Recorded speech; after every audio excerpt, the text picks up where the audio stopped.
Veterans Administration Secretary Doug Collins will visit Asheville's VA hospital tomorrow. His staff tells News 13 he will address potentially cutting 72,000 VA jobs nationwide.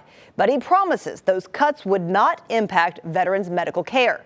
News 13's Kimberly King joins us live from the Charles George Medical Center on Tunnel Road. And Kim, veterans you spoke with are worried. Holly, they want specifics tomorrow from Secretary Collins. In a news release from his office, it states that he will meet with administrators here as well as veterans. For many years, veterans have been asking for a more efficient, accountable, and transparent VA. VA Secretary Doug Collins posts regularly on X, and when it comes to staff downsizing, says this. VA will always fulfill its duty to provide veterans, families, caregivers, and survivors the health care and benefits they have earned. That's a promise. His promise isn't keeping veteran Steve Henderson from sending a message. I would tell him to leave something alone. It doesn't need fixing. Henderson, a Vietnam vet, says he's had excellent treatment here where doctors helped him with PTSD. I hate to go over there and see my providers, my doctors, my nurses, my therapists.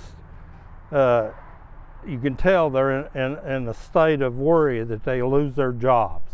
What I worry about is them making cuts. Robert Best is another veteran. And health care going downhill. They've been miracle workers for me.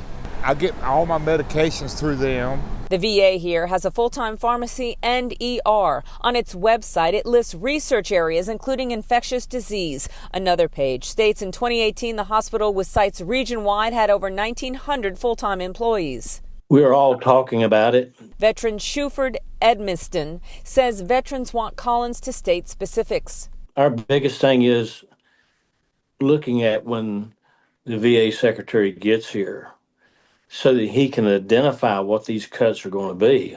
The Trump administration has made it clear it's targeting DEI. Asheville's VA on its website states on their spotlight programs is health care for LGBT veterans, along with another list at the bottom of the homepage listing veteran programs and services in the top 3, women and minority veterans, which we'll ask Collins about tomorrow.